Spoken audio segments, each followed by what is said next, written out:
Oke.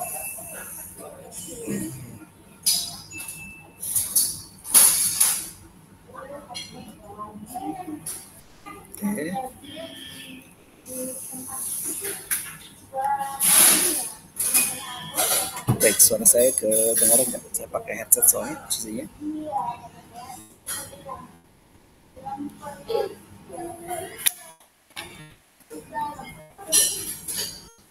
Suaranya belum masuk kayaknya sebentar.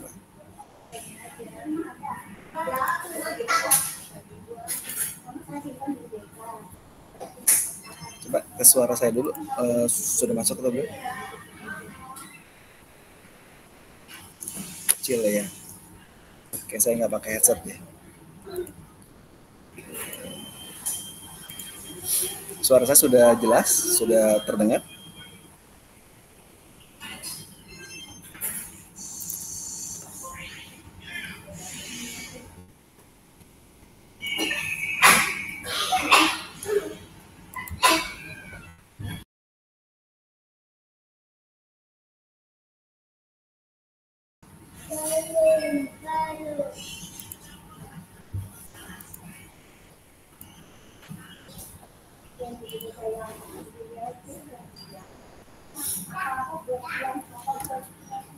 Assalamualaikum warahmatullahi wabarakatuh.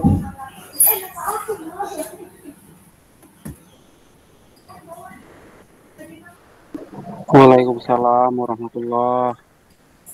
Baik, suara saya sudah terdengar ya. Saya tidak pakai headset nih. Kayak tadi pakai headset suaranya agak masalah ya. Baik, hari ini ya kita lanjutkan ya pertemuan kita di sesi kelima ya. Kita hari ini adalah sesi kelima. Nah, sesi kelima ini kita akan lebih banyak berbicara tentang riset pemasaran ya. Kemarin kita di pertemuan keempat ya, 3 dan 4 kita membahas tentang analisa pasar. Nah, hari ini kita akan berbicara tentang riset pemasaran ya, atau dikenal dengan nama marketing riset. Dalam suatu penelitian ya, di dalam suatu pasar ya, ini biasanya kita mau tidak mau ya kita harus ya meriset suatu pasar agar kita tahu nih perkembangan ke depan tentang apa yang mau kita teliti atau apa ya perkembangan zaman ke depan, tren ke depan itu mau tidak mau dengan tren-tren yang ada itu menyebabkan adanya perubahan-perubahan. Nah, perubahan-perubahan itulah yang setiap bulannya, bahkan sekarang hitungannya cepat ya, dengan bukan hanya setiap bulan perhitungannya, sampai dengan kita berbicaranya ya mungkin hitungan jam, menit juga zaman sudah berubah. Sehingga riset pasar pun secara otomatis juga berubah ya dengan sendirinya tanpa harus kita ini kan ya dengan perubahan-perubahan saat ini yang ada. Nah, di dalam mata kuliah ini kita berbicara pemasaran, ini adalah proses yang sistematis ya dalam kita belajar mengumpulkan, di dalam kita menganalisis ya, kemudian menginterpretasikan data yang berkaitan dengan pasar. Ya, ada konsumen, dalamnya ada pesaing ya, dan juga ada lingkungan bisnis ya secara umum. Ini gunanya nanti teman-teman tuh di dalam pengambilan suatu keputusan ya. Tujuan mempelajari riset pemasaran ini, teman-teman nanti akan kita berbicara tentang bagaimana teman-teman memahami tentang apa itu arti dari suatu kebutuhan ya dan keinginan suatu konsumen. Karena tidak langsung ya kita berhubungan riset pemasaran ini tidak jarang ya kita berhubungan dengan masalah kebutuhan konsumen itu apa, kemudian keinginan konsumen itu apa. Kemudian yang kedua adalah kita mengidentifikasi dengan peluang pasar ya. Pasar dengan berbagai macam peluang yang ada, dengan perubahan-perubahan yang ada ya, kita mengidentifikasi bagaimana nih peluang pemasaran ke depan yang harus kita ambil peluang itu. Kemudian yang ketiga, kita juga bisa mengevaluasi ya tentang berbagai macam hal yang berhubungan dengan efektivitas strategi pemasaran itu seperti apa. Kemudian yang keempat adalah menganalisis persaingan yang ada. Kemudian yang kelima adalah mengurangi resiko di dalam pengambilan suatu keputusan. Ada beberapa jenis riset pemasaran ya. Nanti dalamnya kita akan membahas tentang apa itu riset eksploratif, yang di dalamnya dia mengidentifikasi tentang masalah secara umum ya. Kemudian juga ada dalamnya riset deskriptif, di mana dia menggambarkan karakteristik ya pasar atau konsumen yang ada. Dan yang ketiga adalah riset kausal, di mana dia untuk mengetahui hubungan ya sebab akibat antar variabelnya itu apa di dalamnya itu. Nah, ini yang akan kita bahas ya di dalam riset pemasaran ya. Berbicara tentang riset pemasaran, tidak jarang ya kita akan berhubungan dengan yang namanya sistem informasi pemasaran ya, dimana saat ini semua sudah tersistem dengan sistem yang baik ya. Dengan sistem ini mau tidak mau dengan perubahan-perubahan yang ada ya, ini adalah sebuah sistem yang terdiri dari orang ya maupun peralatannya dan prosedur untuk dia bisa mengolah informasi, untuk dalamnya dia mengambil keputusan di bidang marketing yang ada. Nah, mungkin kalau di dalam ini ada namanya sistem informasi pemasaran atau kita kenal dengan nama MIS ya, Marketing Information System ya. Ini di dalamnya itu biasa sistem ini sudah terorganisir ya, yang dirancang di dalamnya itu tidak hanya dia sekedar mengolah informasi, tapi mulai dari dia mengumpulkan data, mulai dia menyimpan, mulai dia menganalisis ya, dan di dalamnya dia juga sampai berbicara tentang mendistribusikan informasi yang dibutuhkan untuk pengambilan suatu keputusan pemasaran secara tepat waktu dan efisien yang ada di situ. Ada beberapa hal yang berhubungan dengan SIM ini ya, ada namanya tentang komponen sistem informasi pemasaran. Ada beberapa komponen di dalamnya itu. Yang pertama nanti dalamnya ada namanya sistem catatan secara internal ya. Nah, sistem internal ini nanti dalamnya ada berupa data ya dari transaksi dari penjualan, kemudian dari inventaris ya, atau mungkin dalamnya ada laporan keuangan dan lain sebagainya. Kemudian juga memberikan informasi rutin ya tentang adanya hasil penjualan, kemudian tentang biaya yang dikeluarkan itu berapa, sampai berbicara tentang arus kas, sampai dengan memikirkan ada nggak bagian keuntungannya gitu. Nah, kemudian ada lagi yang kedua di sini tentang ada namanya marketing intelligence system di situ ya. Nah, ini juga untuk mengetahui ya perkembangan lingkungan pemasaran ya, dengan cara adanya pengiriman ada dalam sewa meniro ya, biro pemasaran. Biasanya mereka di dalam sistem intelijen ini banyak informasi yang didapatkan tuh dari lingkungan luar, lingkungan eksternal di dalamnya itu. Kita ngelihat ada nanti kompetitor pun, kita berbicara tentang pasar, tentang tren industri gitu ya. Nah, sampai di dalamnya juga bisa diperoleh dari laporan industri, survei pelanggan, atau namanya sumber berita yang ada di situ. Nah, ini yang namanya intelijen pasar. Intelijen pasar ini di dalamnya itu hal yang umum ya, hal yang biasa kita gunakan ya. Bahkan perusahaan-perusahaan besar mereka biasanya itu menyewa jasa intelijen pasar. Kadang kita untuk mencuri data atau bukan mencuri tentang strategi dari si pasar dan sebagainya itu, dengan sendirinya juga kita menggunakan jasa pihak luar ya, karena dianggap lebih autentik ya dibandingkan dengan kita meriset sendiri dalam pemasaran ini.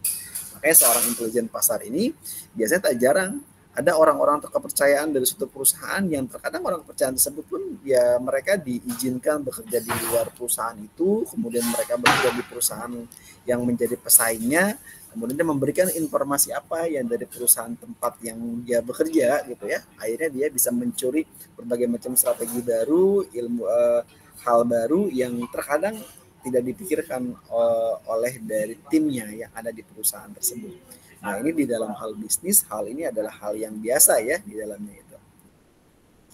Kemudian yang ketiga, ada bagian dari marketing information system ya. Nah, tentang marketing riset sistemnya bagaimana. Berbicara tentang riset sistem, di dalamnya itu adalah definisi ya, upaya di dalamnya kita mendesain ya, kita kemudian mengumpulkan, kita menganalisis ya, dan pelaporan data ya, serta dalamnya dia menemukan hasil-hasil yang relevan ya, hasil yang relevan untuk situasi marketing yang spesifik yang saat ini gitu, yang spesifiknya bagaimana. Kemudian berikutnya adalah riset pemasaran ini berkembang seiring dengan makin diterimanya konsep pemasaran di dalam dunia bisnis ya. Saat ini ada orang-orang yang memang tugasnya dia bekerja ya, dia hanya bekerja di dalam intelijen pasar ini gitu. di dalam dia mencari riset pemasaran. Tapi saat ini sangat dibutuhkan jasa itu. Bahkan data-data yang ada ini sangat sekali mendukung ya tentang berbagai macam alat yang digunakan untuk melakukan berbagai macam riset ya. Mau riset formal yang lebih mendalam terhadap pasar atau konsumen yang ada. Ini juga bisa berupa adanya survei, adanya wawancara, adanya fokus grup ya, atau mungkin adanya observasi yang ada di situ.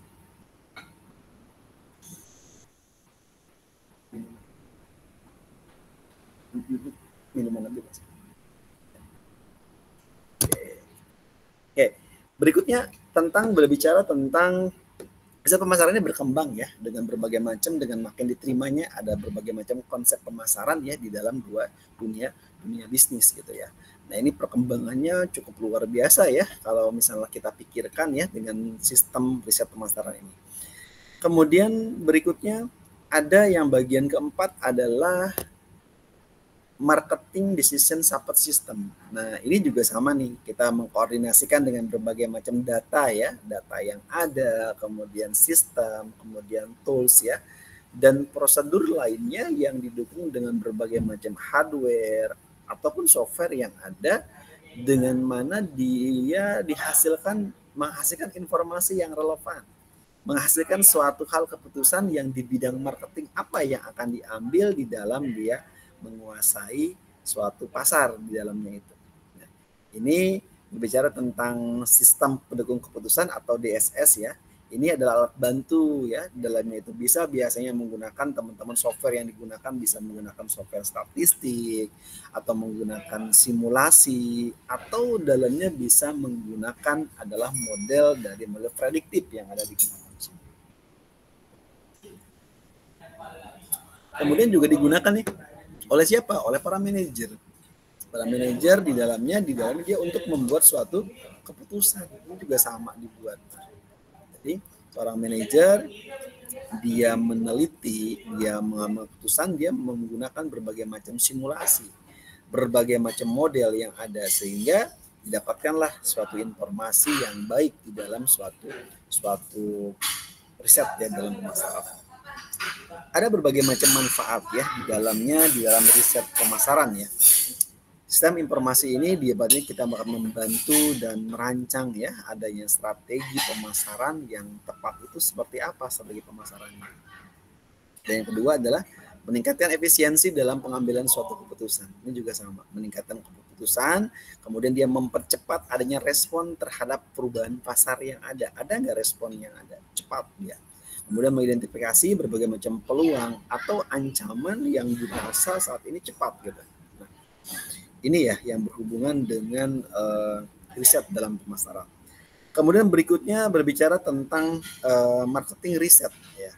Marketing riset ya ini adalah berbagai macam dari rata-rata anggaran yang digunakan ya oleh dalam setiap meriset dalam suatu pasar ini biasanya sekitar 1 sampai dengan 2% dari total sales yang ada.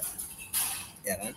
Nah, kemudian sampai 50% sampai 80% ini anggaran dikeluarkan untuk kegiatan riset langsung biasanya. Sisanya ini biasanya mereka membeli jasa riset dari luar nih, dari biro riset ya. Ada AC Nielsen, ada Spekta dan lain sebagainya. Nah, ini biasa orang yang bekerja di sini adalah orang-orang yang sehari-hari mereka membuat bank data ya, big data yang ada, data tersebut itu dijual untuk dia mendapatkan suatu keuntungan dan data yang lebih baik lagi di dalam suatu riset dalam pemasarannya itu.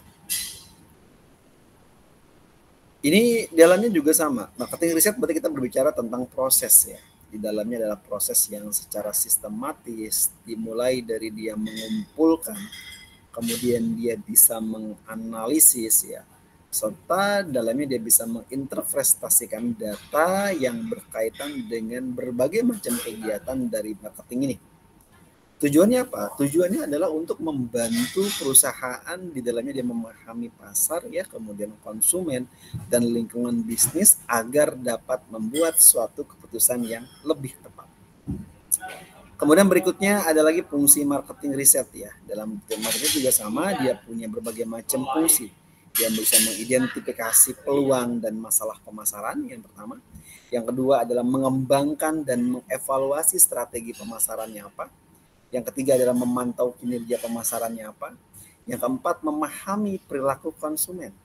Ya, yang kelima adalah mengurangi resiko bisnis yang ada. Kemudian ada berbagai macam jenis marketing riset ya. Ada riset konsumen, dalam media bisa memahami berbagai macam kebutuhannya, kemudian keinginan dan perilaku di dalam suatu pembelian. Yang kedua ada riset produk. Riset produk ini berarti yang diriset adalah produknya. Ya bisa menguji berbagai macam ide produk ya, kemudian desain, kemudian kemasan atau harga yang ada dalamnya itu. Kemudian yang ketiga adalah riset pasar. Dalamnya dia bisa ya, dia menilai ukuran, kemudian segmen pasti pasarnya itu seperti apa, dan tren pasar terkini itu bagaimana. Yang keempat adalah riset kompetitor. Dia bisa apa? Menganalisis berbagai macam kekuatan, berbagai macam kelemahan yang ada, dan strategi pesaingnya itu seperti apa di dalam suatu riset untuk kompetitor ini. Yang kelima adalah riset di dalamnya adalah efektivitas promosi. Dia bisa mengevaluasi berbagai macam kampanye iklan ya, dan berbagai macam promosi-promosi yang ada yang berkembang saat ini. Ada berbagai macam langkah yang dilakukan biasa dalam marketing riset ini. Dalamnya satu, bisa dia menentukan masalah dan tujuan risetnya apa. Yang kedua adalah menyusun rancangan riset ya. Yang ketiga adalah dia bisa mengumpulkan data ya, data baik data primer ataupun data sekunder yang digunakan. Kemudian yang keempat adalah dia bisa menganalisis data, kemudian dan menyusun ada laporan, dan kemudian memberikan suatu rekomendasi di dalam suatu riset pemasaran itu. Ada beberapa macam biro jasa dalam pemasaran ya. Nah, biro jasa dalam pemasaran ini hampir sama ya dengan biro jasa yang lainnya. Karena biro jasa ini sangat berjasa. Karena di dalamnya dengan biro jasa riset ini, biro riset ini dia dari eksternal ini hasilnya lebih valid dan lebih reliabilitas ya, karena kevalidannya udah jelas pasti gitu. Kenapa? Karena dia dari luar gitu, jadi tidak ada yang memang yang dari internal. Kalau internal kan masih ada campur baurnya ya, berhubungan dengan kegiatan yang ada sesuaikan dengan kebutuhan dan sebagainya. Tapi kalau dari luar itu real yang ada. Nah, biro jasa pemasaran ini biasanya adalah perusahaan-perusahaan atau bisa jadi berupa lembaga profesional yang dia menyediakan berbagai macam layanan ya untuk membantu bisnis ya, dalam media untuk merancang, dia untuk melaksanakan dan mengevaluasi berbagai macam kegiatan pemasaran. Nah, biro ini biasanya bekerja dengan pihak ketiga ya, biasanya adalah outsourcing yang digunakan di sini untuk menangani berbagai macam atau seluruh aktivitas pemasaran klien seperti apa permintaannya itu. Nah, ketika biro riset ini juga dalamnya ada kan berbagai macam layanan yang ditawarkan. Apa sih layanan yang ditawarkan untuk biro jasa pemasaran ini? Pertama, bisa dia melayani tentang riset pasar ya, dan konsumen yang ada ya. Di dalamnya dia bisa lakukan dengan menggunakan berbagai macam proses tuh. Ada namanya proses survei, ada proses wawancara, dan kemudian proses di dalam dia bisa menganalisa pasar yang ada digunakan di dalam suatu riset pasar ini gitu. Kemudian yang kedua bisa juga tentang periklanan dan promosi yang ada ya. Dengan adanya kampanye iklan yang saat ini bisa dilakukan, ada namanya online dan adanya offline atau di kolaborasi ya antara online dan offline di dalam periklanan ini, dalam promosi ini, dan digunakan berbagai macam desain ya, materi promosi yang lebih menarik. Yang ketiga ada manajemen medsos, manajemen media sosial yang saat ini, dan digitalisasi marketing yang ada SEO, ada SEM ya, ada konten media sosial, sampai dengan ada email marketing yang digunakan di situ. Yang keempat ada namanya branding ya dan desain. Dia lihat logonya bagaimana, buatkan logo yang baik gitu. Kemudian adanya identitas visual ya. Kemudian dalamnya ada juga yang berhubungan dengan strategi merek yang ada digunakan di situ. Kemudian yang kelima ada distribusi dan penjualan. Ini juga sama ya, distribusi dan penjualan yang ada di dalam suatu strategi. di dalam dia penyaluran suatu produk ya, kemudian didukung dengan berbagai macam tenaga penjualan yang ada di sini. Kemudian berikutnya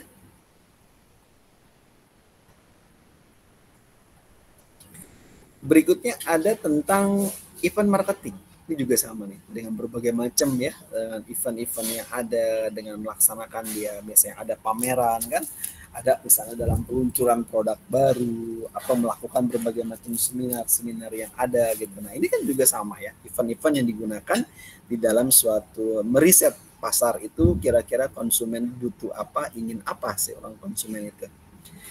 Ada berbagai macam manfaat yang digunakan ya di dalam biro pemasaran ya. Dia ada akses ke keahlian dan berbagai macam, ada teknologi, perkembangan teknologi terbaru ya. Ada efisiensi biaya dan waktu yang ada ya kan. Kemudian sampai dengan berpikir tentang fokus pada inti bisnisnya apa, fokus dalam inti bisnisnya. Ada core bisnisnya itu apa yang digunakan di situ.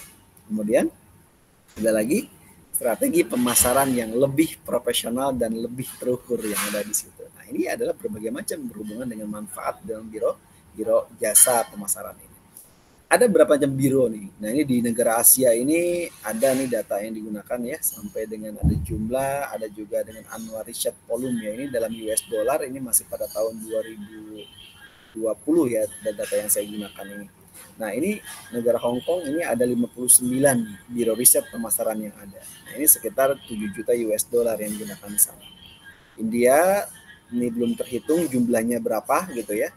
Kemudian annual riset volumenya itu sekitar 8 juta US dollar digunakan. Indonesia ini ada 51. Nah annual riset volumenya itu sekitar 3 juta. 3 juta US dollar digunakan di sini. Jepang ada 100 ya. Jepang cukup mahal ya, hampir 260 juta US dollar. Kemudian Singapura ini ada 51, sama dengan Indonesia ya. Tapi annual risetnya itu biaya sekitar 4 juta US dollar digunakan di situ. Kemudian Thailand itu ada 37. Ya, Thailand ada 37 ya yang digunakan di situ. Nah, ternyata biaya yang digunakan itu ada sebesar 4 juta US dollar. Nah, ini adalah tentang jumlah ya, berhubungan dengan biro jasa pemasaran yang ada di Asia itu berapa. Biaya untuk saat ini kalau kita lihat dari berbagai macam biro jasa pemasaran ini bervariasi ya, tergantung pada juga jenis layanannya. Mungkin harga ini adalah harga rata-rata yang disampaikan atau yang kita bahas nih di dalam slide ini.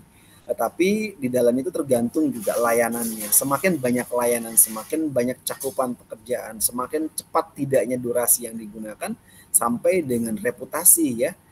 Agensi juga ini sama dalamnya itu.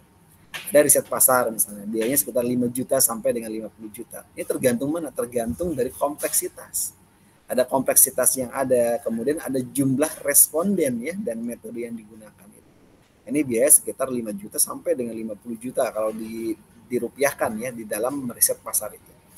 Kemudian ada lagi manajemen media sosial. Ada orang yang bekerja itu di dalam mereka hanya untuk manajemen aja, medsos aja yang digunakan. Itu tergantung. Ada yang mereka kisaran paling murah sebesar 3 juta ya, sampai dengan 20 juta setiap bulannya digunakan. Ini tergantung seberapa banyak jumlah platform yang ada ya, konten yang ada, kemudian dengan berbagai macam engagement targetnya itu apa yang digunakan itu. Nah, itu tersendiri. Jadi ada perusahaan-perusahaan yang mereka meng-hire ya dengan berhubungan dengan medsos itu, yang ngelola itu adalah orang luar.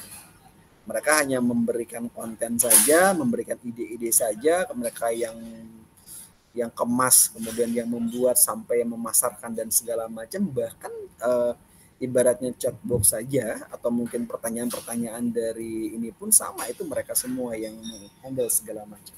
Kemudian nanti berbagi dengan keuntungan yang ada yang digunakan di dalam suatu media sosial yang ada di dalam pemasaran ini. Kemudian yang ketiga ada namanya jasa iklan digital ya. Ada berbagai macam hal ya. Ada Google Ads, ada Meta Ads dan segala macam. Free jasa yang digunakan itu fee-nya bervariasi. Ada sekitar 10% sampai 20% dari anggaran iklan. Misalnya ada anggaran biaya iklannya biasanya 10 juta per bulannya. Nah, maka fee jasa yang digunakan adalah 1 sampai dengan 2 juta setiap bulan. Ini kalau jasa dari Google Ads dan Meta Ads. Kemudian keempat ada namanya branding dan desain. Ada logo juga penting ya, tidak hanya sekedar logo. Logo itu mewakili semuanya. Kemudian identitas merek ya, sekitar 5 juta sampai dengan 50 juta ke depan.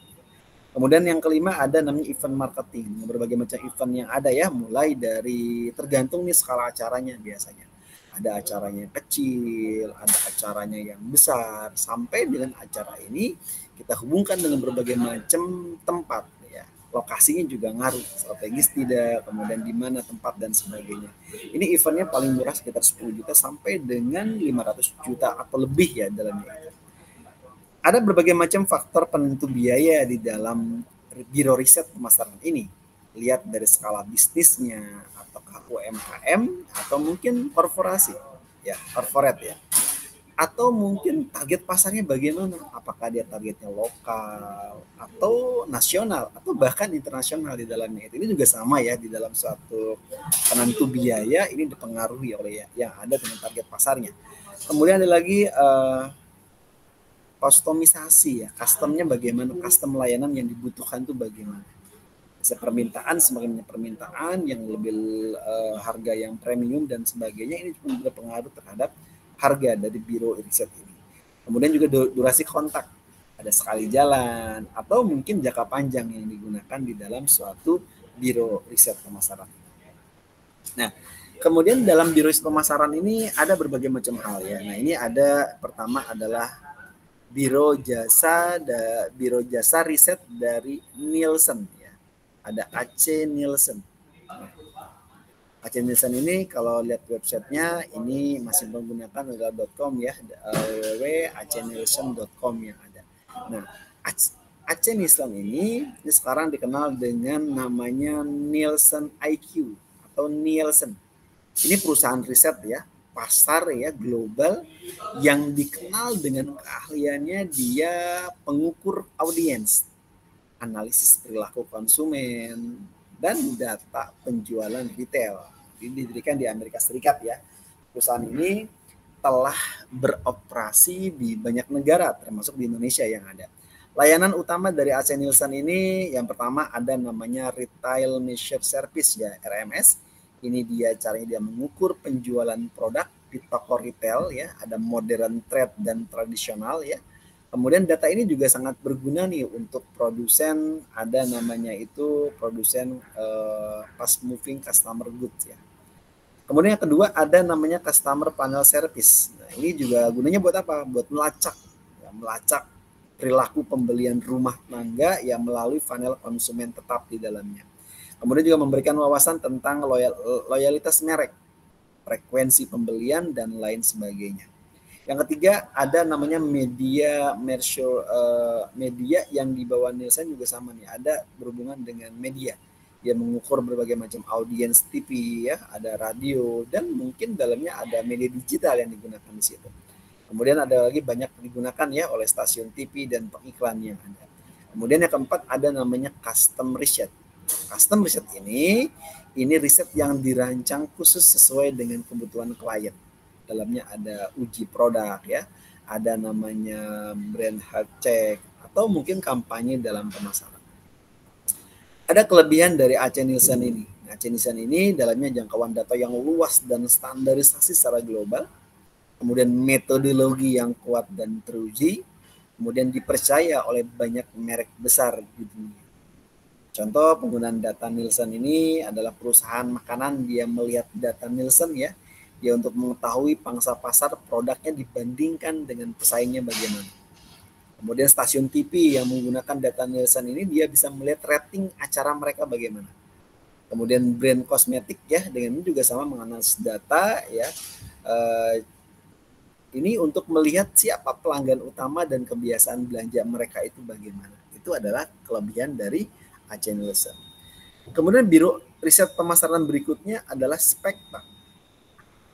Spektra ya. Spektra ini kalau di ini www.spektramarketing.com ya. Itu kalau misalnya berhubungan dengan alamat websitenya.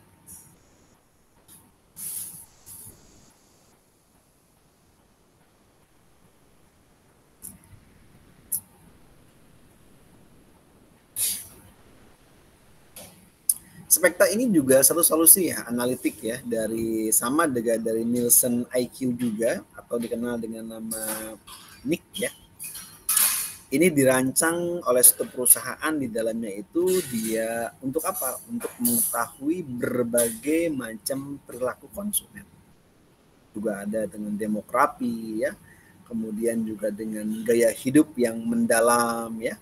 Sampai juga alat ini dalamnya dia memungkinkan untuk si produsen dan si retail ini untuk mengidentifikasi ada segmen konsumen yang paling potensial ya, paling potensial, dan menyusun strategi pemasaran yang lebih tepat sasaran itu bagaimana.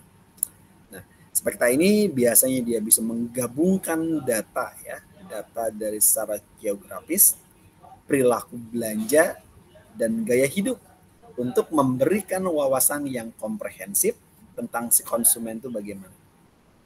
Ini hampir lebih dari 36.000 ya, ada profil unik ya, dan atas lebih dari 100.000 ya hasil survei. Nah, ini Spekta ini juga perusahaannya itu dia bisa mengidentifikasi segmen konsumen yang paling menguntungkan itu apa. Kedua, dia bisa memahami preferensi dan kebiasaan belanja konsumen itu bagaimana. Yang ketiga adalah menyesuaikan strategi pemasaran dan distribusi berdasarkan dari data konsumen yang ada. Kemudian mengoptimalkan juga dalamnya ya, ada penempatan produk ya, dan toko-toko yang sesuai di dalamnya itu dengan target dari demografis itu apa. Ada berbagai macam fitur di dalam fitur utama dalam Spekta ini ya. Yang pertama, dia punya namanya fitur konsumen. Dia menyediakan informasi secara geografis ya dan demografis tentang siapa yang berbelanja, kemudian siapa yang berpotensi menjadi pelanggan ya di toko-toko tertentu. Kemudian yang kedua adalah detail tingkat toko. Dia memungkinkan adanya peringkat potensi produk ya, penjualan produk di setiap toko secara individual. Dia membantu juga dalam pengambilan keputusan. Distribusi ini juga biasanya lebih akurat ya di dalam suatu pengambilan keputusan. Yang ketiga adalah antarmuka pengguna yang ditingkatkan dengan dia menawarkan akses yang lebih intuitif dengan dashboard interaktif ya, kemudian memudahkan pengguna di dalam dia bisa menavigasi ya dan memahami data yang ada. Ada berbagai macam manfaat penggunaan Spekta dalamnya. Ada optimalisasi pemasaran dan distribusi. Dia bisa memahami ada konsumen ya secara mendalam, kemudian perusahaan ya. Ini dia bisa menyesuaikan strategi pemasaran apa, distribusinya apa, untuk dia bisa mencapai hasil yang lebih baik itu seperti apa. Yang kedua, bisa juga dalam pengambilan keputusan yang lebih baik. Data yang disediakan oleh Spekta ini memungkinkan perusahaan untuk membuat keputusan berdasarkan fakta dan wawasan yang akurat. Ada juga peningkatan ROI ya. Nah, ini juga sama dengan menargetkan ada segmen konsumen yang tepat dan mengoptimalkan berbagai macam strategi pemasaran. Perusahaan yang dapat meningkatkan dalamnya ada pengembalian investasi mereka yang lebih cepat. Kemudian lagi akses dan integrasi juga sama ya, Spekta ini juga dapat diakses ya melalui portal Nielsen IQ, dan dia sudah terintegrasi dengan berbagai macam solusi ya, seperti ada Nielsen Connect ya. Alat ini juga dirancang ya digunakan oleh berbagai macam profesional pemasaran, baik yang membutuhkan analisis ya, yang secara cepat ya, maupun memerlukan wawasan yang lebih mendalam di dalamnya itu. Jadi intinya Spekta ini yang merupakan bagian dari pendekatan Omnichannel Intelligent Nielsen IQ yang membantu setiap perusahaan dalam memahami perilaku konsumen di berbagai macam saluran dan platform yang ada. Dengan pendekatan ini, perusahaan dapat menciptakan berbagai macam pengalaman pelanggan yang lebih konsisten dan personal ya dalamnya itu. Kemudian ada lagi yang ketiga, ada biro pemasaran ini adalah Claritas.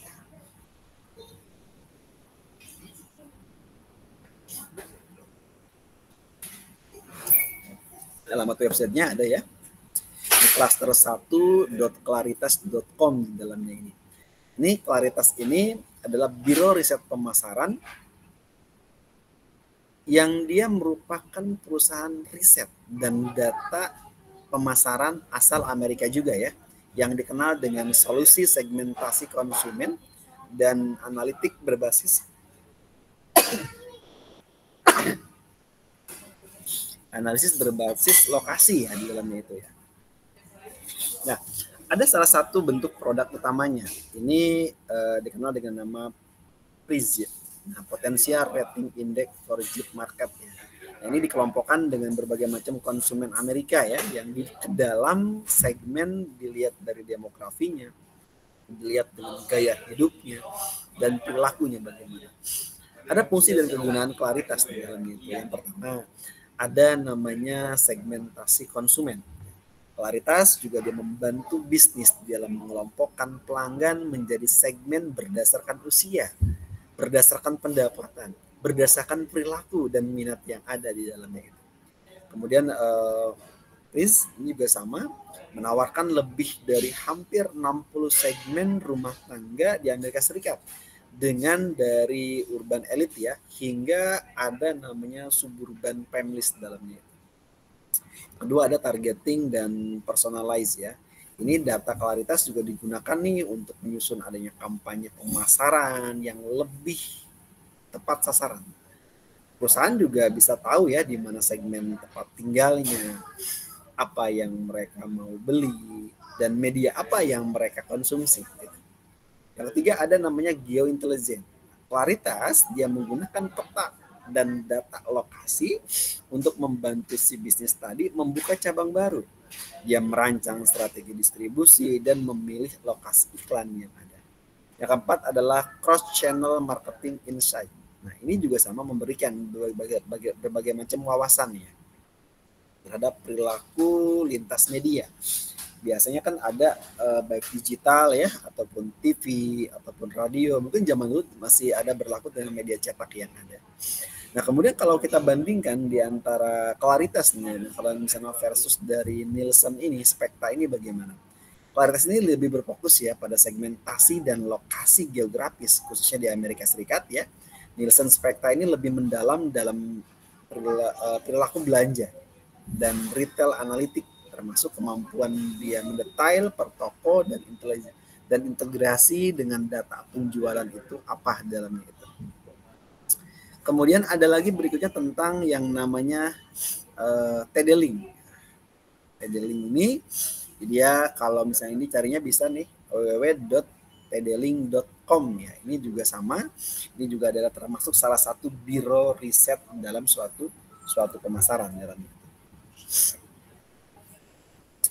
Ini dia merupakan sebuah platform ya. Ini juga sama, dia merupakan turunan juga platform datanya milik Nielsen IQ juga ya. Dikenal dengan nama NIC. Nah, dia merupakan turunan dari berbagai macam biro riset ini, dia turun-temurun ya. Jadi cuma bedanya apa? Dia membuka berbagai macam hal. Biro itu dibuka tergantung dari fokusnya kemana.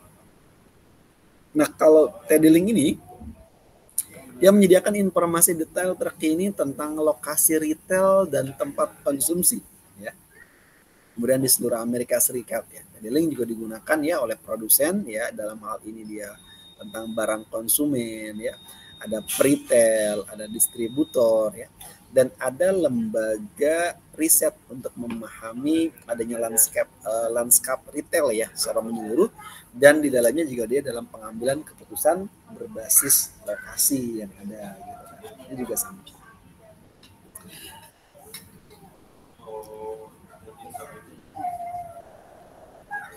Kemudian berikutnya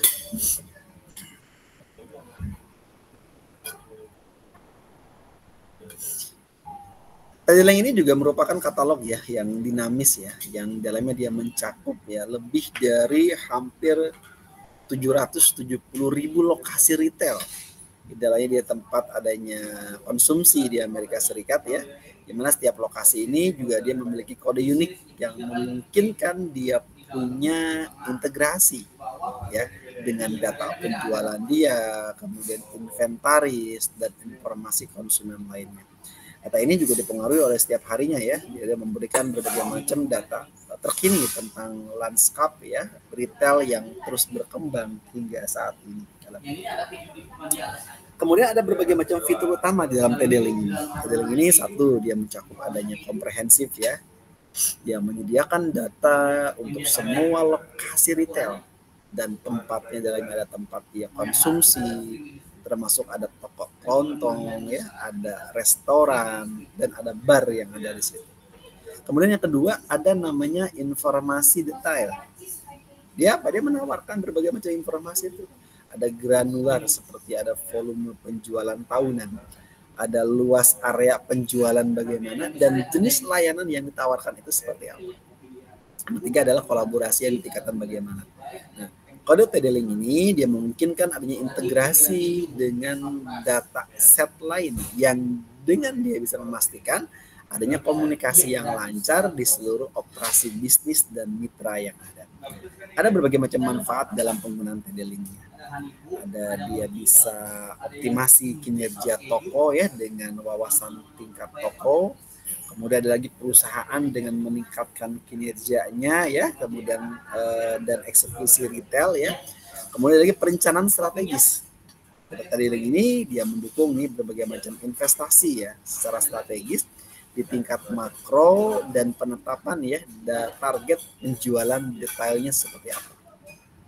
Kemudian juga bisa pengambilan keputusan ya, dia bisa berbasis berdasarkan lokasi. Dia membantu dalam strategis berbasis lokasi yang lebih cerdas dan mendukung pengukuran pasar mana yang lebih baik di dalam suatu biro riset pemasaran ini gitu ya. Kemudian ada berikutnya yang kelima ya, ada namanya Burke Institute.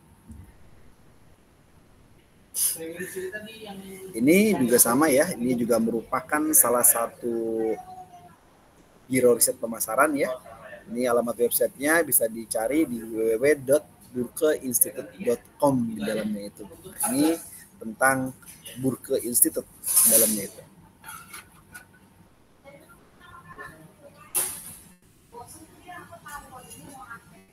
Nah, di dalam Burke Institute ini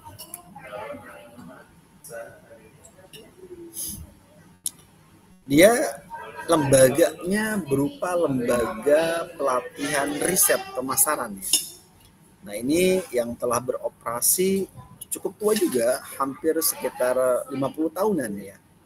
Kemudian dia berbasis tentang Cincinnati ya. Ini Ohio dan Amerika Serikat. Nah, ini juga sama ya, digunakan hampir dia di luar negeri yang digunakan. Lembaga ini dikenal sebagai pemimpin industri di dalam pelatihan riset pemasaran dan telah melatih lebih dari hampir 80.000 profesional dari 10.000 perusahaan di 40 negara. Ada program dan sertifikasi utama nih di Burke Institute ini. Dia menawarkan apa yang ditawarkan?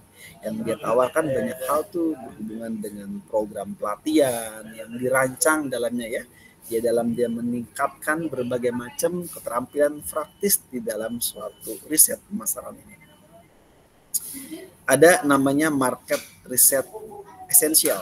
Nah, ini biasanya adalah berupa seminar ya. Seminar ini dia memberikan berbagai macam panduan yang secara komprehensif ya di dalam dia untuk merancang dan melaksanakan studi riset pasar dari awal hingga akhir di dalamnya itu.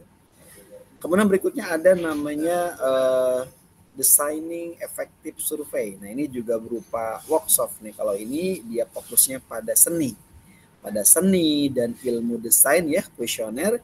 Dia membantu peserta menciptakan survei yang efektif untuk mendapatkan wawasan yang lebih mendalam itu bagaimana. Berikutnya ada namanya Creating Actionable Research Report ya. Ini juga berupa seminar yang dia mengajarkan bagaimana dia menyajikan temuan-temuan ya sebagai ada narasi yang kuat dalam dia mengubah wawasan ya menjadi strategi yang dapat ditindaklanjuti. Kemudian ada lagi market research ya, for understanding customer, ada brand dan produk yang ada. Ini juga seminar ini juga dirancang untuk membantu si peneliti yang memilih metodologinya yang tepat untuk mengatasi area keputusan tertentu yang melibatkan pelanggan, yang melibatkan adanya merek dan produk dan layanan itu seperti apa. Kemudian ada lagi program dari Burka Institute ini adalah tentang sertifikat dan program yang ada. Burka Institute dia punya menawarkan berbagai macam program sertifikasi untuk memperdalam berbagai macam keahlian peserta ya. Ada berbagai macam sertifikat yang digunakan tuh. Ada sertifikat of ini provinsi in desain implementasinya, kemudian report market risetnya bagaimana sampai dengan insight studiesnya bagaimana. Ini peserta biasanya mereka menyelesaikan serangkaian seminar ya yang untuk mendapatkan sertifikat ini yang di dalamnya dia bisa mencangkup semua tools dan keterampilan yang diperlukan untuk dia bisa merancang, dia bisa melaksanakan, dan dia melaporkan adanya studi riset pasar dan wawasannya bagaimana. Kemudian ada lagi sertifikat berbagai macam tentang data kualitatif ya, kualitatif riset. Sertifikat ini juga diberikan kepada peserta dalam menyelesaikan program terintegrasi ya. Keterampilan dia mewawancara, kemudian teknik dia moderasi lanjutannya seperti apa. Kemudian format pelatihannya Burka Institute dia menawarkan berbagai macam pelatihan. Di dalamnya ada format virtual dan ada juga yang tatap muka yang offline, online dan offline. Dengan dia bisa melakukan pendekatan interaktif ya yang mencakup adanya studi kasus antara dunia nyata, diskusi, dan dunia pendidikan dasar. Untuk apa? Memaksimalkan pembelajaran dan penerapan praktis dalam suatu bisnis. Kemudian ada lagi biaya dan opsi hematnya bagaimana. Kalau kita misalnya mengikuti pelatihan ini, biaya pelatihan ini bervariasi ya, tergantung pada program apa yang akan dipilih. Contoh misalnya, ada program sertifikat lengkap yang berkisaran hampir 9.990 US dollar. Sementara ada juga yang namanya seminar individu yang harga yang berbeda. Ini juga sama ya, dia juga menawarkan opsi lain. Ada namanya fast seminar berhubungan dengan terbatas pada selama kurang lebih 12 bulan. Ini hampir 12.100 US dollar ya. Memungkinkan dia menghadiri sebanyak mungkin seminar dalam periode tertentu.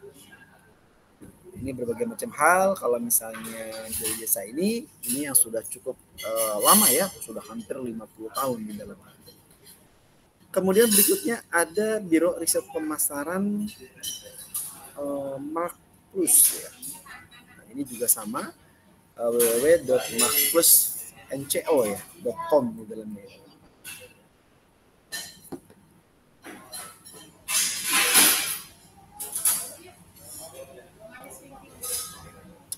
Biro ini secara tidak langsung ya, ini biasanya digunakan tergantung dari teman-teman memilih dengan berbagai macam biro yang saat ini ada.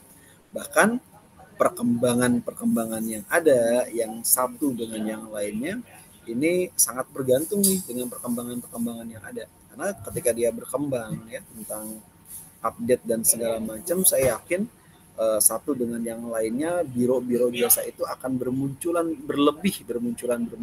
ya. Karena kenapa?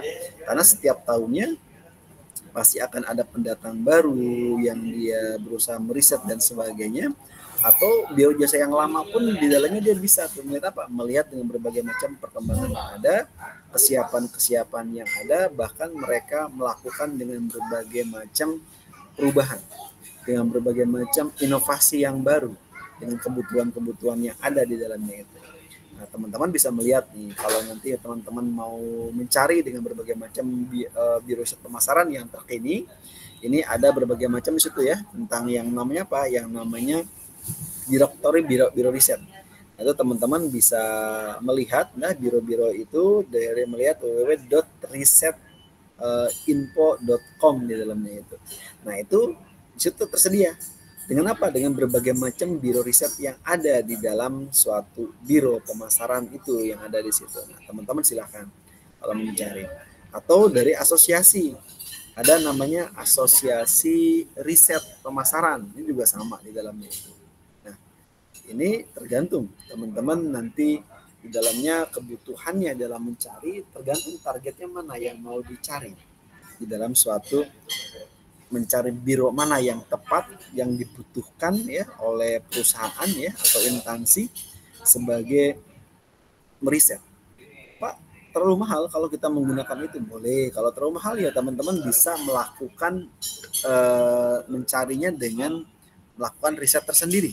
Juga boleh.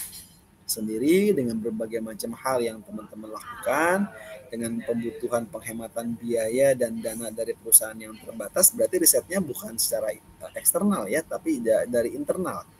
Ini juga boleh dilakukan. Dengan teman-teman boleh melakukan dengan berbagai macam riset yang ada, dengan kebutuhan-kebutuhan yang ada, ini bisa digunakan di situ. Banyak ya yang kita gunakan. Tadi pembahasan kita baru sampai dengan Burkos itu udah cukup luas tuh. Lagi sekarang kita masuk lagi ke Marketplace ya.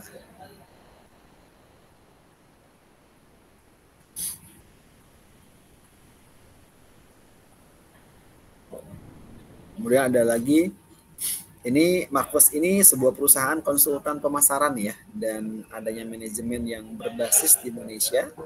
Marketplace ini juga dia fokusnya adalah fokus bisnis dan pengembangan di dalam strategi pemasaran. Adanya branding, adanya inovasi produk ya, adanya transformasi digital ya agar dapat bersaing lebih efektif di pasar itu bagaimana. Marketplace ini didirikan oleh Hermawan Kartajaya. Dia seorang pakar pemasaran terkenal di Indonesia dan di Asia. Perusahaan ini menyediakan berbagai macam layanan konsultasi dalamnya. Dia meliputi ada strategi pemasaran, dia membantu perusahaan tadi merancang berbagai macam strategi ya untuk dia menjangkau adanya konsumen secara efektif ya. Kemudian berikutnya apalagi ada branding. Dia membangun apa? Membangun dan mengelola adanya citra merek agar lebih terkenal dan lebih dipercaya oleh pelanggan itu apa. Kemudian lagi inovasi. Inovasi produknya bagaimana? Dia mengembangkan berbagai macam ide tuh, ada produk-produk baru yang sesuai dengan kebutuhan pasar.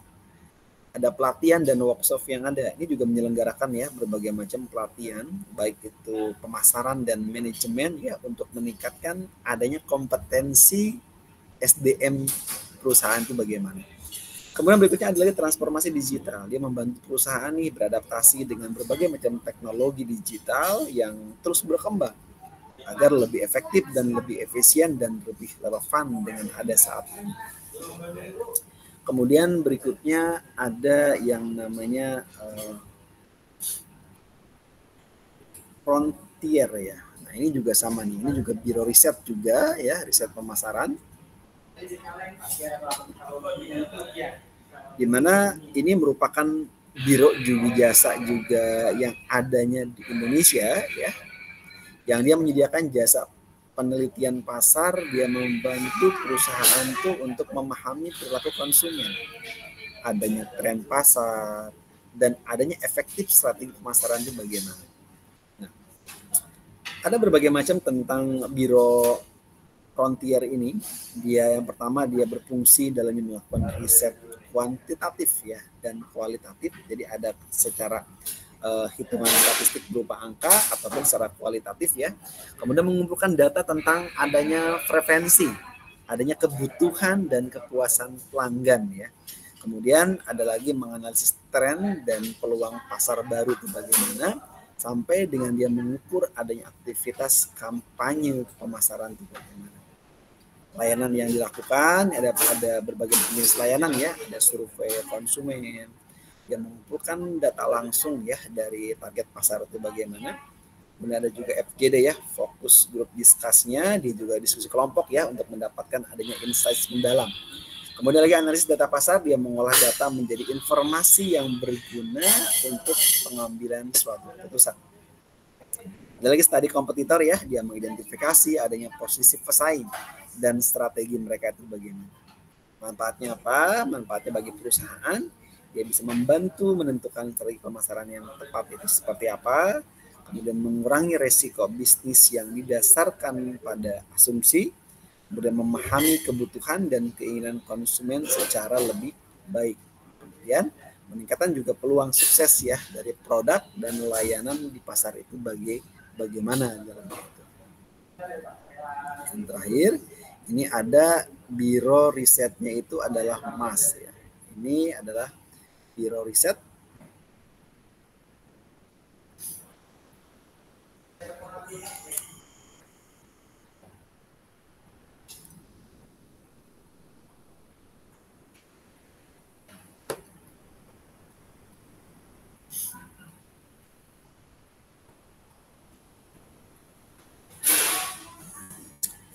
Nah, Mas Digital ini dia perusahaan riset pemasaran juga nih. Dia beroperasinya cukup lama juga ya. Dia ini punya Indonesia. Dia beroperasi sejak tahun 92. Nah, dengan berbagai macam pengalaman yang lebih dari 3 dekade ya. Mas Digital ini dikenal sebagai mitra strategis dalam membantu perusahaan ya dalam memahami perilaku konsumen, kemudian tren pasar, dan berbagai macam aktivitas di dalam strategi pemasaran dan teknologi yang ada. Kemudian ada lagi berikutnya tentang klasifikasi riset. Riset ini banyak hal klasifikasinya ya, mulai dari ada riset yang identifikasi dari masalah yang ada, dia mengidentifikasi berbagai macam masalah-masalah yang ada ya. Nah, dia mengidentifikasi masalah yang belum muncul atau diperkirakan dia memiliki suatu potensi ya yang muncul di masa depan tuh bagaimana. Ada ya, contoh ada riset potensi pasar, kemudian ada namanya riset citra merek yang ada di dalamnya itu. Ini banyak hal yang berhubungan dengan klasifikasi riset berdasarkan dari identifikasi masalah.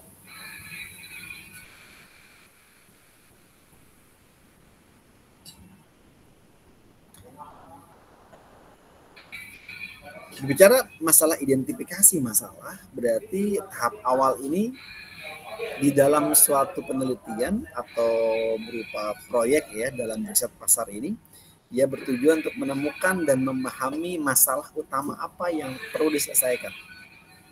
Pada tahap ini, peneliti juga mengumpulkan berbagai macam informasi ya. Dia mengamati situasi dan bisa menganalisis data di dalamnya dalam menentukan akar penyebab masalah apa yang ada di dalam suatu pemasaran itu.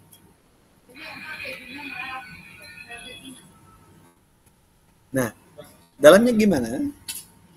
Langkah-langkahnya nih ada berbagai macam langkah-langkah yang ada ya. Mulai dari langkah-langkahnya mulai dari observasi, dia bisa mengamati tuh berbagai macam fenomena ya dan kondisi yang ada itu bagaimana. Yang kedua adalah kita ngumpulin data tuh. Data dikumpulin yang ada informasi dari berbagai macam sumber. Seperti adanya wawancara, adanya survei, adanya dokumentasi, dan adanya literatur yang ada. Yang ketiga adalah analis data. Yang memproses tuh dan menelaah data untuk menemukan adanya pola, adanya penyebab masalah ya. Dan ketiga merumuskan masalah dalam menyusunnya bagaimana agar lebih jelas dan lebih spesifik. Kemudian ada lagi namanya riset pemecahan masalah. Nah, riset pemecahan masalah ini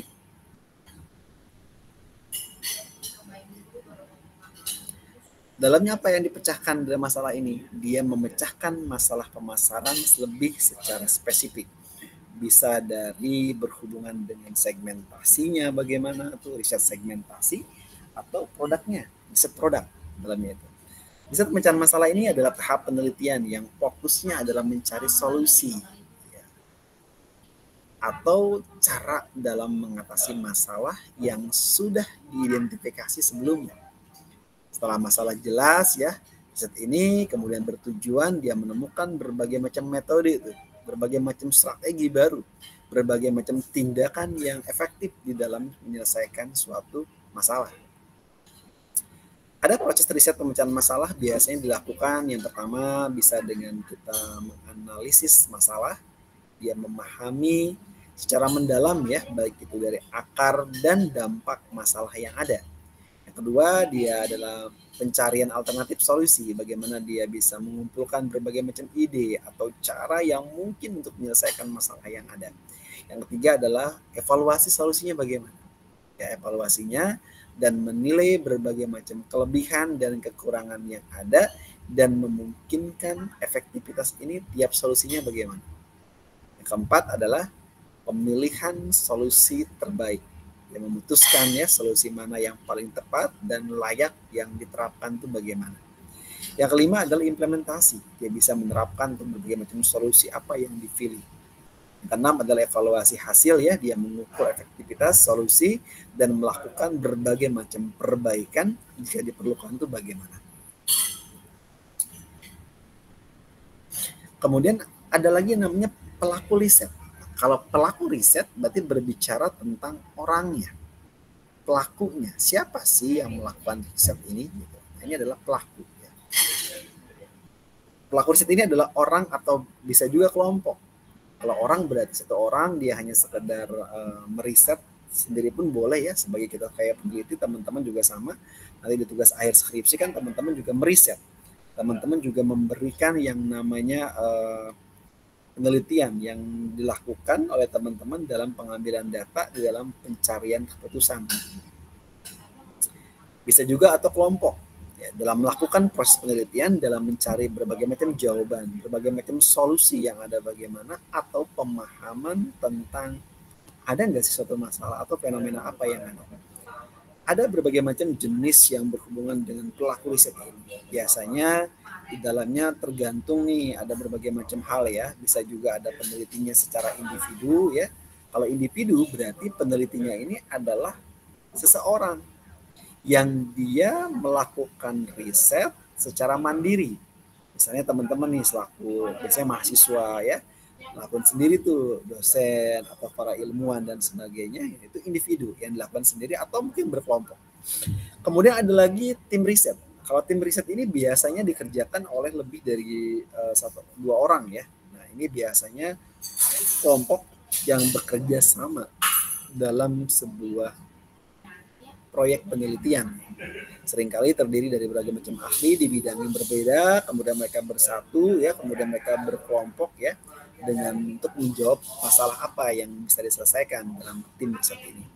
Yang ketiga adalah institusi atau lembaga riset, juga sama. Ini ada organisasi resmi dalamnya seperti mungkin universitas ya, atau lembaga pemerintah ataupun pusat penelitian, BRIN dan sebagainya ya. Ya itu juga sama yang bisa menjalankan dan mendukung riset. Yang keempat adalah partisipan, orang yang menjadi subjek penelitian. Misalnya ada respon survei, ada pasien, atau pengguna yang ada. Meskipun bukan pelaku utama ya, mereka berperan penting di dalam melakukan riset pemasaran itu bagaimana. Nah, kalau pelaku riset di sini ada internal. Kalau internal berarti dilakukan oleh Departemen Riset Pemasaran yang dikelola oleh perusahaan ya. Ini ada namanya RBI, Unilever, ada Nestle dan sebagainya. Tapi mereka sendiri, secara internal dalam perusahaan itu. Kemudian ada lagi secara eksternal pelakunya. Ada perusahaan ya, atau bisa konsultan ya, yang dari luar yang dikontrak oleh perusahaan secara khusus. Contohnya tadi yang kayak Aceh Nielsen atau Marcus ya. Ini ada beberapa layanan yang diberikan tergantung ya. Ada dia mengumpulkan sindikat service ya, mengumpulkan berbagai macam data dari waktu ke waktu ya, atau ada customer service, kebutuhan khusus yang memang khusus yang diminta oleh perusahaan kepada pihak konsultan luar ya, dalam hal ini perusahaan eksternal. Terus bagaimana kita memproses riset pasar? Dalam kita memproses riset pasar, ini banyak yang akan kita lakukan ya di dalam kita melakukan proses di dalam riset pasar. Presentasinya nanti ya sekalian ya, saya presentasi dulu, nanti habis ini kita baru presentasi. Nah, bagaimana prosesnya? Proses riset pemasaran ini biasanya terdiri dari berbagai macam langkah-langkah yang sistematis ya, yang sudah dilakukan mulai dari dia mengumpulkan data, mulai dia menganalisis, kemudian dia menginterpretasi data yang berkaitan dengan pemasaran produk atau jasa. Tujuannya apa? Tujuannya untuk membantu di dalam pengambilan keputusan bisnis yang lebih tepat. Ada tahapan proses riset pemasaran. 1, identifikasi masalah dan tujuan riset yang menentukan masalah yang ingin dipecahkan itu bagaimana. Misalnya dalam penentuan penjualan misalnya, atau mungkin perilaku konsumen, atau mungkin peluang pasar yang ada. 2, bisa pengembangan rancangan riset dalam menentukan metode riset, mau kualitatifkah, mau kuantitatifkah, atau gabungan. Kemudian sumber data yang digunakan juga berbeda ya, ada primer yang secara langsung atau mungkin hanya berupa data sekunder yang digunakan. Kemudian ada lagi alat pengumpulan data, bisa berupa kuesioner, bisa berupa wawancara atau interview, bisa juga dalamnya adalah observasi dan sebagainya. Kemudian ketiga adalah kumpulin data tuh, tinggal ngumpulin data yang ada, informasi yang ada ya dari responden dan sumber-sumber yang relevan ya sesuai dengan metode apa yang digunakan di dalamnya itu. Yang keempat ada dengan menggunakan pengolahan dan analisis data. Dia membersihkan, dia mengelompokkan, kemudian dia menganalisis data menggunakan teknik statistik atau metode analisis lain yang digunakan. Yang kelima adalah interpretasi dan penyajian hasil bagaimana. Dia penyusunan laporan yang memuat temuan riset ya, kesimpulannya bagaimana, kemudian rekomendasinya untuk strategi pemasaran bagaimana. Yang keenam adalah proses keputusan dan tindakan di dalamnya dia menggunakan hasil riset sebagai dasar dalam perancangan dan pengubahan strategi pasar yang digunakan itu bagaimana. Ini berbagai macam hal ya dalamnya itu ya. Nah, kalau proses yang ada, yang pertama di situ ada namanya prosesnya tentang perumusan masalah. Perumusan masalah berarti teman-teman harus bisa nih masalahnya itu apa yang akan dirumuskan. Ketika teman-teman sudah berbicara tentang riset pasar, kemudian berbicara tentang perumusan masalah, berarti perumusan masalah ini identik teman-teman itu adalah menyiapkan langkah dalam proses penelitian atau dalam pemecahan masalah yang tujuannya nanti akan didapatkan solusi secara jelas, secara spesifik dan terarah ya dalamnya itu ya. Perumusan masalah yang baik akan membantu fokus penelitian dan menentukan metode yang tepatnya bagaimana. Ada berbagai macam langkah-langkah ya dalam proses perumusan masalah. Ada identifikasi gejala dan atau fenomena ya. Dia mengamati kejadian atau kondisi yang dianggap masalah. Misalnya, contohnya terjadi penurunan penjualan, Pak. Rendahnya kepuasan pelanggan dan sebagainya. Nah, kemudian yang kedua ada tentang pengumpulan informasi awal. Dia gali itu berbagai macam informasi, dia gali berbagai macam pendukung melalui observasi, melalui interview, survei, atau mungkin studi literatur yang di dalamnya dia memahami latar belakang masalahnya itu apa. Yang ketiga adalah analisis akar masalah, akar penyebabnya bagaimana. Kemudian dia menganalisis faktor-faktor ya penyebab ya masalah. Dia menggunakan teknik seperti adanya analisis SWOT dalamnya ya, atau mungkin diagram fishbone, diagram tulang ikan ya, atau mungkin dengan menggunakan 5W+1H ya. Kemudian yang keempat bisa juga dengan menggunakan perumusan pertanyaan penelitian. Dia menyusun pertanyaan utama yang akan dijawab dalam riset. Biasanya berbentuk pertanyaan spesifik tuh yang terukur dan relevan bagaimana. Yang kelima adalah pembatasan ruang lingkup masalah. Yang menentukan berbagai macam batasan-batasan agar masalah tidak terlalu luas dan bisa ditangani ya secara realistis bagaimana. Yang keenam adalah pernyataan masalah secara eksplisit. Kemudian dia menuliskan berbagai macam rumusan masalah tuh dan bentuk adanya narasi atau bentuk poin yang ringkas ya dan jelas. Nah, ini biasanya digunakan di dalam laporan riset dalamnya ini. Rumusan masalah juga dalamnya bisa bedakan nih, ada namanya masalah itu adalah problem, situasi apa yang dibutuhkan untuk dia mencapai suatu tindakan, actionnya bagaimana, atau hanya berupa gejala yang baru muncul gejala-gejala nih. Nah ini kalau gejala-gejala yang ada, nah situasi ini membuktikan adanya masalah. Contohnya penurunan penjualan mesin fotokopi di Amerika Serikat. Nah, ini adalah gejala ya. Kemudian dalamnya masalah keputusan ini juga dalamnya ada namanya masalah keputusan manajemen. Ini lebih bersifat dari action oriented ya. Contohnya apa? Apakah program iklan ini harus diubah?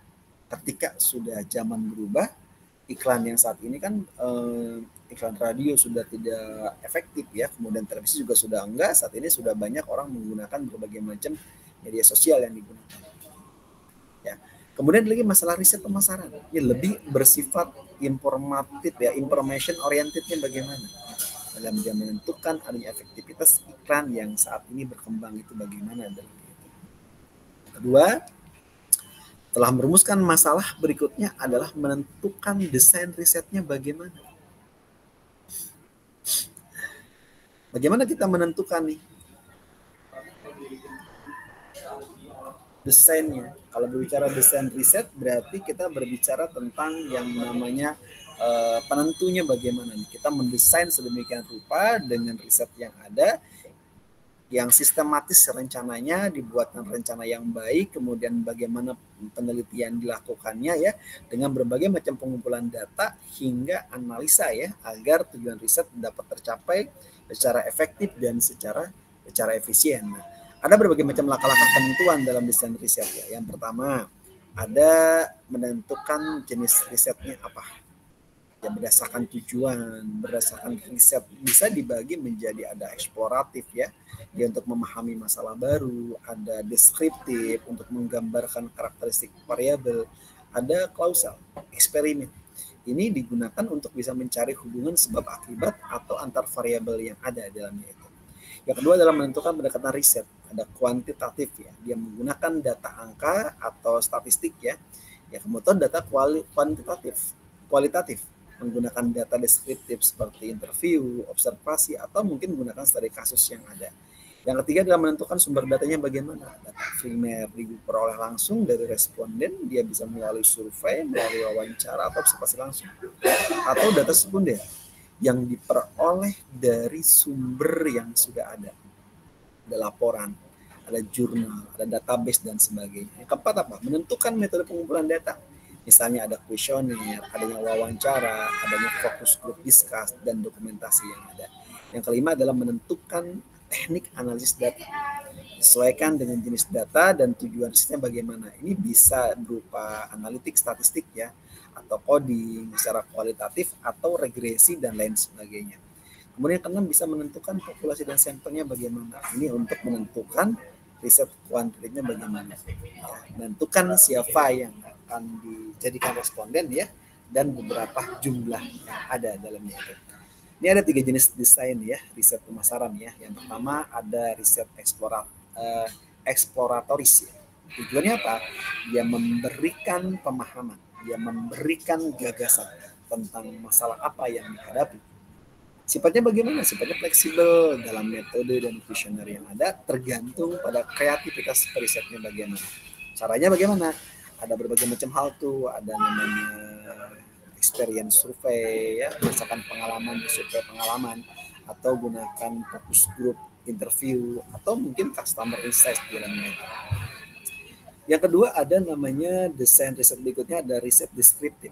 Tujuan utamanya adalah menggambarkan ya karakteristik pasar ya, konsumen itu bagaimana, sifatnya dia bisa bersifat formal ya, kemudian juga bisa bersifat terstruktur ya, atau mungkin sampel yang relatif besar sampelnya itu bagaimana. Caranya adalah bisa dengan menggunakan longitudinal atau mungkin cross sectional yang digunakan itu. Contohnya banyak ya, menggunakan ada namanya profil konsumen, ada namanya customer funnel, dan sebagainya dalam itu. Yang ketiga ada namanya riset klausal. Riset klausal ini tujuan utamanya apa? Dia menentukan hubungan sebab akibat dari suatu fenomena pemasaran itu apa. Sifatnya ini bisa formal dan bisa juga terstruktur ya. Kemudian ada lagi sampelnya juga yang digunakan biasanya relatif lebih besar dalam itu. Caranya lakukan eksperimen lapangan. Contohnya apa? Apakah promosi meningkatkan penjualan? Dilihat promosi, lakukan promosi besar-besaran, setelah itu dilihat meningkat ya hasil penjualannya. Yang ketiga, langkah berikutnya adalah langkah dengan yang namanya menggunakan metode pengumpulan data. Bagaimana kita berbicara dengan metode pengumpulan data? Metode pengumpulan data yang digunakan ini adalah cara yang digunakan oleh seorang peneliti untuk memperoleh informasi atau data yang dibutuhkan dalam suatu penelitian. Pemilihan metode ini harus sesuai ya dengan tujuan dan jenis riset yang ada. Jenisnya banyak ya dalam metode pengumpulan data ini, bisa menggunakan pertama adalah wawancara dengan menggunakan interview ya, dilakukan secara langsung antara peneliti dan responden yang ada. Kemudian cocok untuk riset kualitatif ya, dan adanya penggalian informasi secara mendalam bagaimana. Kemudian bisa dilakukan secara tatap muka atau bisa lakukan secara online dengan media Zoom ya, Google Meet, atau dengan menggunakan via telepon dan sebagainya. Kemudian yang kedua ada kuesioner ya. Nah, kuesioner ini dapat pertanyaan tertulis yang diisi oleh responden. Saat ini bisa gunakan Google Form ya. Nanti tinggal memilih jawaban ya sesuai dengan apa yang dipilihkan, yang disiapkan oleh peneliti. Kemudian cocok nih untuk riset kualitatif ya dengan menggunakan banyak responden yang ada, bisa disebar secara langsung atau dengan menggunakan lewat email atau menggunakan platform survei online yang digunakan. Berikutnya ketiga bisa dengan menggunakan observasi. Amati langsung tuh objeknya bagaimana, situasi penelitiannya bagaimana. Ada dua jenis dalamnya, ada observasi partisipatif ya, ada peneliti dia ada ikut terlibat langsung atau non partisipatif. Nah, tidak terlibat. Cocoknya apa? Untuk riset sosial, kemudian perilaku atau lingkungan yang ada.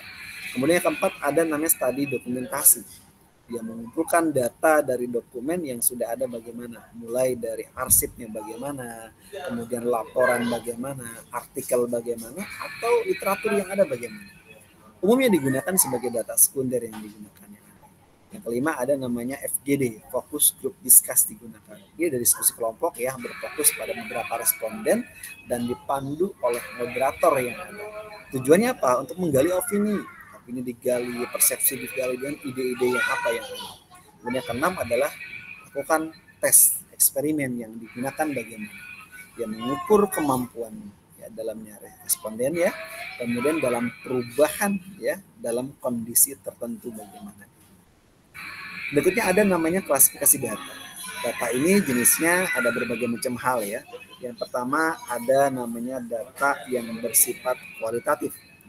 Cirinya apa? Tidak bisa dilakukan operasi matematika nih. Ini biasanya ada data nominal, ya, data hasil kategoristik, ya, laki-laki perempuan, ya. Ini kan adalah data kualitatif ya. Setuju, sangat setuju, setuju, ya. Kemudian netral, kemudian tidak setuju dan sangat tidak setuju. Itu adalah data nominal.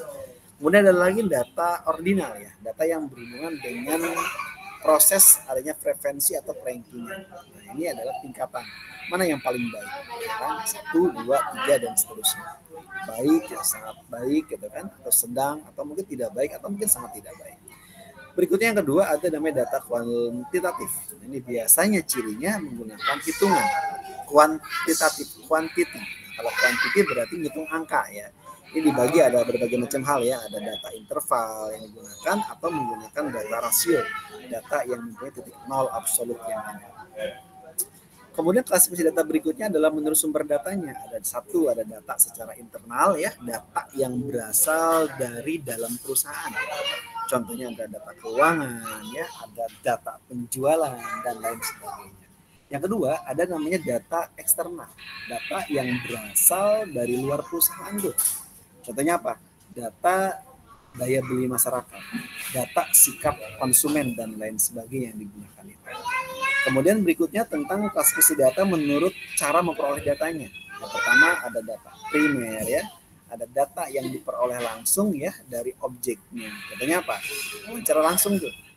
Yang kedua ada data sekunder, data yang diperoleh dalam bentuk yang sudah jadi dari hasil olahan pihak lain. Misalnya adalah data pemasaran dari majalah SWA, itu kan berarti sudah ada data yang digunakan.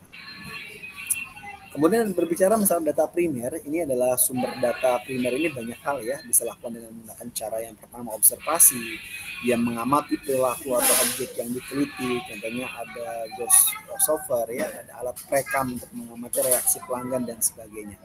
Yang kedua ada eksperimen yang mengamati reaksi konsumen baik di lapangan atau di laboratorium bagaimana. Yang ketiga adalah kuesioner, sejumlah pertanyaan yang diberikan kepada konsumen atau pada responden untuk mengetahui perilaku konsumen mereka itu bagaimana. Kemudian kuesioner dalamnya ini ada ya berbagai macam penyusunan nih kuesioner ini. Ini lebih merupakan ada seni ya dari ilmunya daripada ilmu yang ada secara saintis. Usahakan kita melakukan uji validitas dan uji reliabilitas ya di dalam sebuah kuesioner. Ada contoh pertanyaan pada kuesioner. Satu ada pertanyaan terbuka, ada open-ended question ya, atau ada pertanyaan tertutup. Nah, ini bisa dibagi ada dystomous question, ada multi-choice question ya. Ini tergantung dalamnya. Kalau terbuka berarti mereka bebas ya menjawabnya semau mereka. Jadi biasanya digunakan dengan menggunakan isian titik. Tapi kalau tertutup biasanya pilihan jawabannya ada.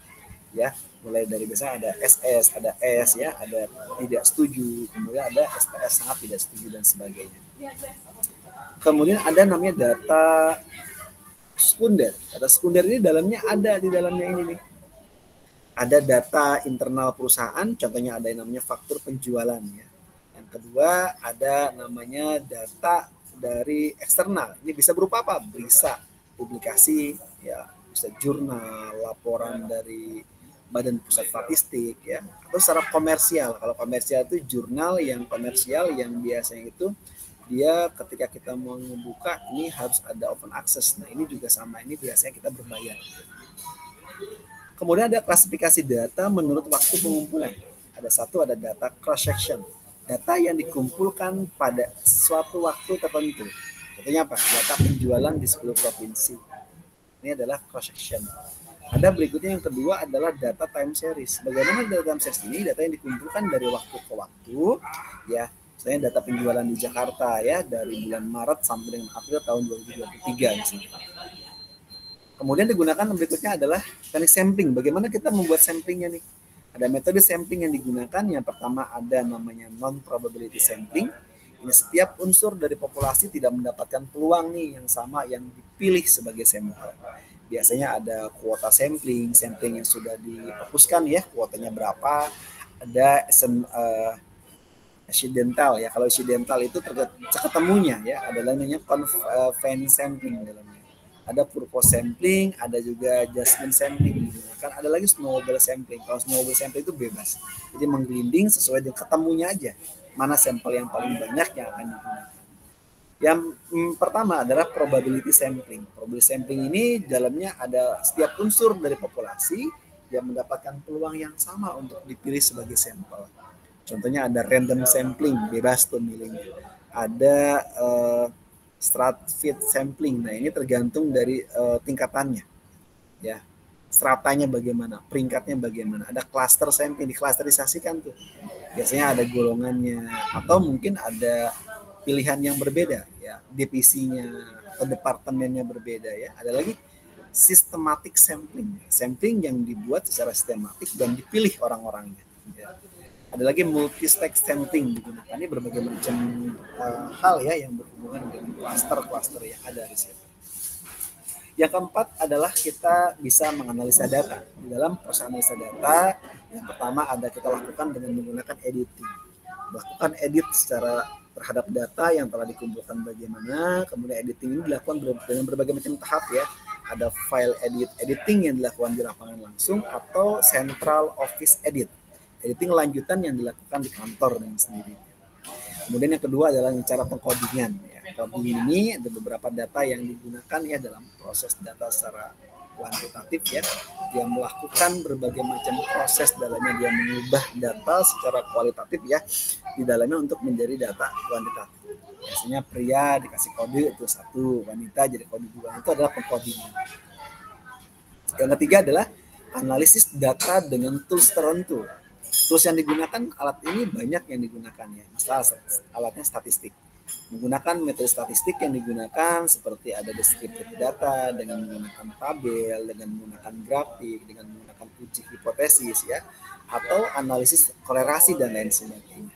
Nah, ini biasa menggunakan juga dengan menggunakan bantuan program SPSS yang digunakan atau digunakan dengan menggunakan non statistik yang menggunakan operasi matematika tuh, biasanya pengukuran sikap konsumen, kemudian kepuasan pelanggan dan lain sebagainya. Ini software statistik ya, software khusus pengolah statistik ini menggunakan ada SAS, ada SPSS, ada Militer, ada Microfit ya, ada Micro TSP, ada statistik dan lain sebagainya. SPSS digunakan kenapa? Karena lebih mudah ya, paling populer di Indonesia, kemudian sudah memadai untuk penggunaan yang secara gampang, secara praktis penggunaannya itu. Kemudian terakhir adalah laporan riset. Laporan riset ini dalamnya berupa laporan yang harus disiapkan dalam suatu penelitian sama halnya dengan kita membuat suatu skripsi ya. Mulai dari judul laporan, kemudian ada namanya daftar isi, kemudian ada ringkasan ya, ada executive summary-nya bagaimana ya. Kemudian yang keempat ada latar belakang masalahnya bagaimana. Yang kelima, jelaskan tentang metodologinya dan datanya bagaimana, yang keenam kesimpulan dan saran. Kemudian ketujuh adalah lampiran berupa appendix apa yang digunakan di dalam suatu itu ya yang bisa disampaikan di dalam pertemuan kita hari ini, membahas tentang yang namanya riset pemasaran ya. Sebelum saya buka sesi pertanyaan, kita presensi dulu ya.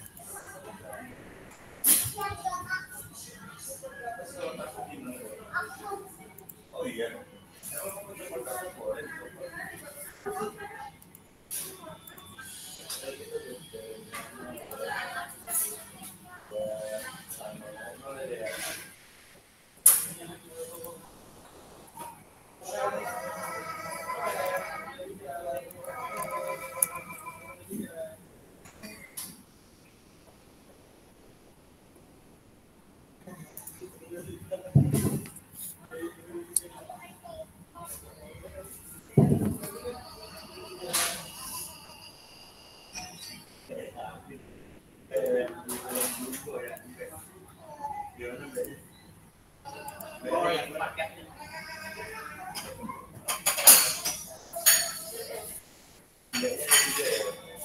Hadir semua kan di grup?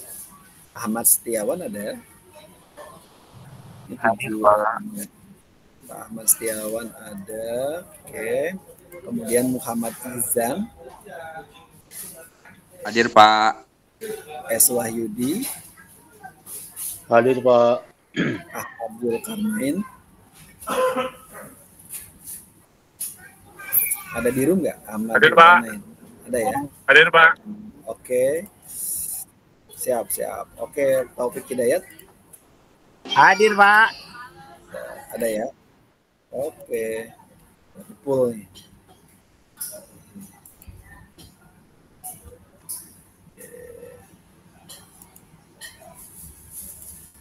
Saya share bahannya dulu ya.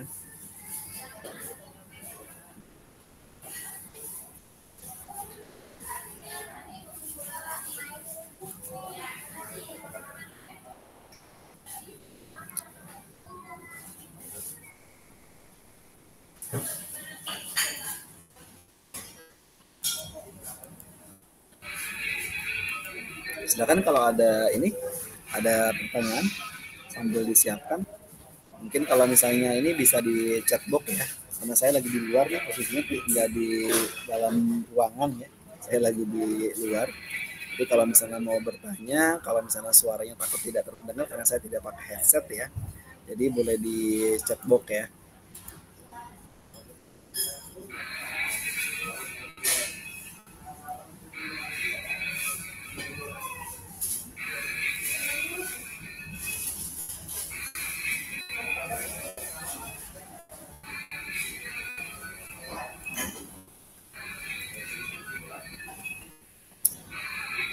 Marketing strategic plan sambil saya share bahan.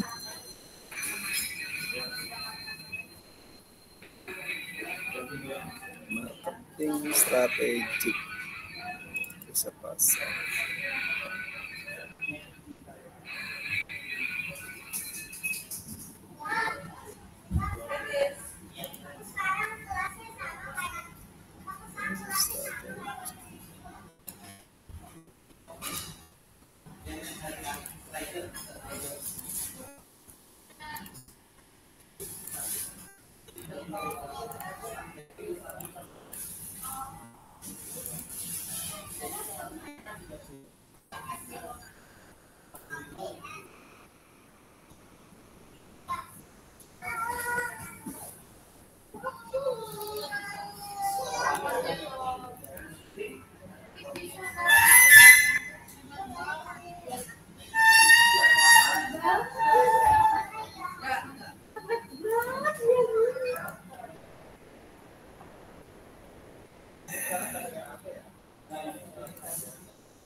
Oke, bahannya sudah saya share juga di adlinknya ya. Bahannya sudah ada, silakan jika ada pertanyaan atau kita discuss, silakan.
Ada?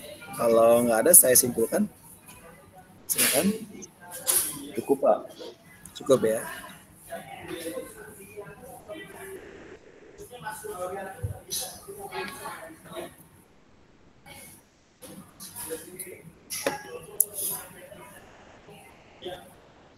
Baik, kalau tidak ada saya simpulkan ya, bahwa berbicara tentang riset pemasaran ya. Yang hari ini kita bahas dari tadi awal kita berbicara tentang masalah riset ya. Suatu riset ini yang telah melakukan ya dengan berbagai macam hal yang berhubungan dengan konsumen produk ya. Konsumen produk ini adalah tergantung nama produknya atau perusahaan apa yang akan diteliti, yang akan diriset. Ini biasanya dengan menggunakan metode survei ya. Ini biasanya banyak nih, ada sekitar 300 responden yang berada di wilayah. Nah, biasanya dapat disimpulkan berbagai macam hal yang digunakan di dalam suatu penelitian. Yang pertama bisa dengan menggunakan preferensi konsumen. Mayoritas konsumen 65% misalnya lebih memilih produk kompetitor dibandingkan produk kita misalnya. Alasannya apa? Nah, sudah dimukakan adalah harganya yang lebih terjangkau itu 40% gitu ya. Promosi yang lebih menarik 30% gitu ya. Ketersediaan produk yang lebih luas 15%, rasa dan atau kuantitas produk yang lebih baik 15%. Nah, ini adalah berupa laporan yang disampaikan, ada persentasenya, ada kuantitatifnya digunakan. Yang kedua bisa persepsi terhadap produk sendiri sebagai besar produk konsumen yang menilai produknya ya memiliki kualitas yang cukup baik misalnya, tetapi belum mampu bersaing dari segi harga dan berbagai macam variasi promosi yang ada. Hanya 25% yang menyatakan puas secara keseluruhan. Nah, ini adalah hasil dari persepsi terhadap produk itu. Yang ketiga, bisa terhadap aktivitas strategi pemasaran saat ini. Misal, strategi pemasaran yang dilakukan saat ini dia kurang menjangkau target pasar yang optimal. Terbukti dari rendahnya tingkat kesadaran merek atau brand awareness ya, dan keterlibatan konsumen secara langsung di media sosial perusahaan. Keempat adalah faktor-faktor penentu keputusan pembelian. Hasil analisis menunjukkan misalnya bahwa faktor utama mempengaruhi keputusan pembelian adalah harganya. 45% orang setuju.